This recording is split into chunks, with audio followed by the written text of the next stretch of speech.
Le mot chiisme vient du mot shira en arabe qui veut dire partisan, celui qui fait partie d'un groupe. Les chiites, pour les sunnites, sont des déviants, c'est-à-dire qu'ils se sont séparés du droit chemin accepté par le consensus de la majorité des musulmans. Les chiites disent que le imam, c'est-à-dire le commandeur des croyants, qui représente la Ummah après le prophète alayhi salatu wassalam, doit être choisi parmi la famille du prophète. Donc, ni le califat de Abu Bakr, ni le califat de Omar, ni Othman ne sont légitimes à leurs yeux car ils ne sont pas directement liés au Ahl al-Bayt, c'est-à-dire la famille du prophète sallallahu alayhi wa sallam. Les sunnites, par contre, acceptent les califats de Abu Bakr, de Omar, de Othman et n'interprètent pas de la même façon certaines paroles du prophète alayhi salatu wassalam, qui aurait désigné, selon les chiites, Ali comme successeur. Le chiisme n'est pas un groupe homogène. En général, la majorité sont des duodécimains, c'est-à-dire qu'ils disent qu'il y a 12 imams qui ont été soi-disant choisis par le prophète, sallallahu alayhi wa sallam, qui sont légitimes à diriger la Ummah, qui sont infaillibles, comme les prophètes. Ils ne peuvent pas mentir, ni commettre de péché, et tout ce qu'ils disent est juste, toujours selon les chiites, bien sûr, et ces imams-là doivent faire partie du Ahl al-Bayt. Par exemple, Ali, c'est le premier imam. Après son fils Hassan, après Hussein, après le fils de Hussein qui s'appelle Ali, aussi Zayn al-Abidin, après son fils Mohammed al-Baqir, etc., etc. En fait, un imamat qui passe de père en fils. Jusqu'au 12e imam, qui s'appelle Mohammed al-Mahdi, qui se serait mis en occultation, c'est-à-dire qu'il aurait disparu et devrait, selon les chiites, réapparaître vers la fin des temps pour sauver l'islam.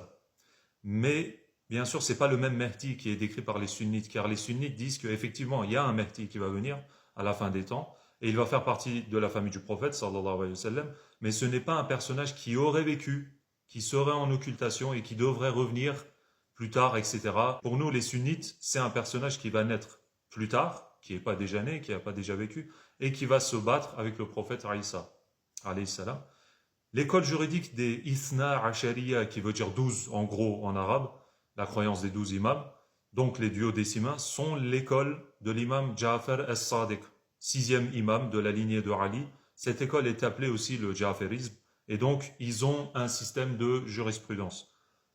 Après, il y a différents groupes chiites qui se sont séparés les uns des autres, mais qui sont basés sur la même chose, c'est-à-dire l'amour inconditionnel de Ahl al-Bayt et de Ali.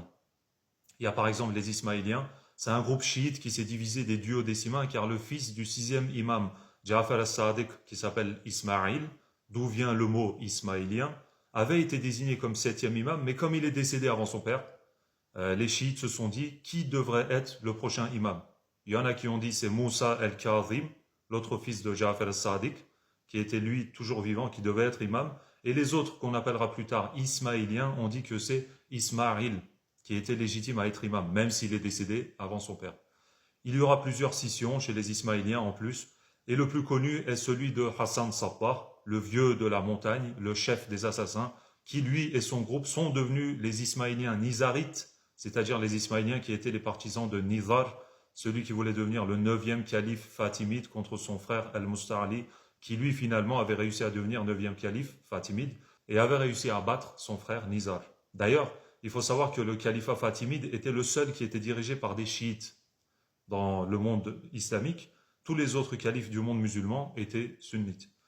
Il y a chez les chiites le groupe qu'on appelle les Zaydis, qu'on trouve notamment au Yémen. Les Zaydis sont ceux qui sont les plus proches des sunnites.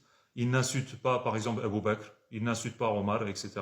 Les Zaydis trouvent leur origine en Zayd ibn Ali, fils de Zayn al-Abidin, quatrième imam, dont la jurisprudence est proche de celle des écoles sunnites. Vers 740, il tente de renverser le califat omeyyade de Damas en Syrie en lançant une insurrection depuis Koufa en Irak. À l'origine, les Zaydis contestent le choix du cinquième imam face aux Ismaéliens et aux duodécimains, qui lui préfèrent son frère Mohammed al-Baqir. Mohammed al-Baqir, c'est le frère de Zayd. Ils rejettent la notion d'imam caché des duodécimains, les Zayd, et ne rejettent pas les trois premiers califes. Les Zaydis considèrent que n'importe qui peut devenir imam du moment qu'il descend d'Ali et de Fatima et qu'il en ait la capacité. Une autre branche du chiisme, ce sont les Nusayri, qu'on appelle aussi les Alaouites.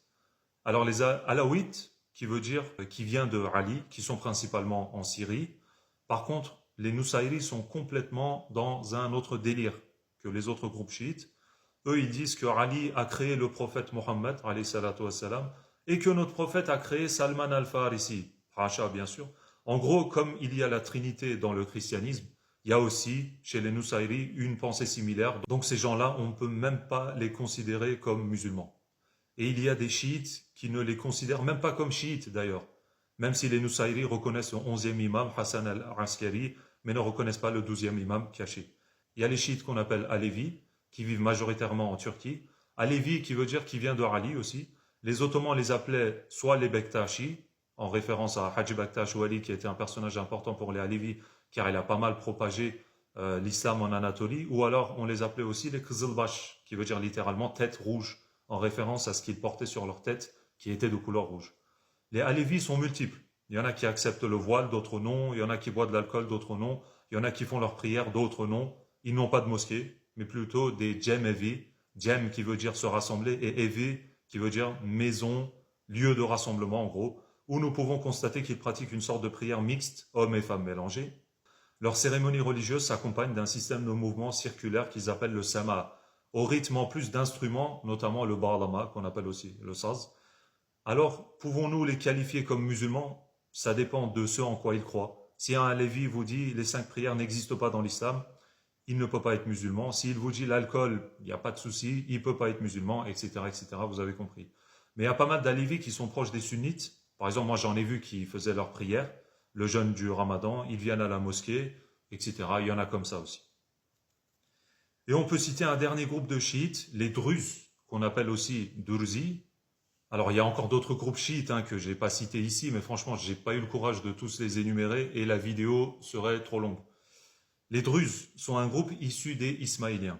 À l'époque, le calife fatimide Hakim bi Amrillah s'est désigné comme Dieu, Hacha, et a choisi un homme nommé Hamza ibn Ali comme imam.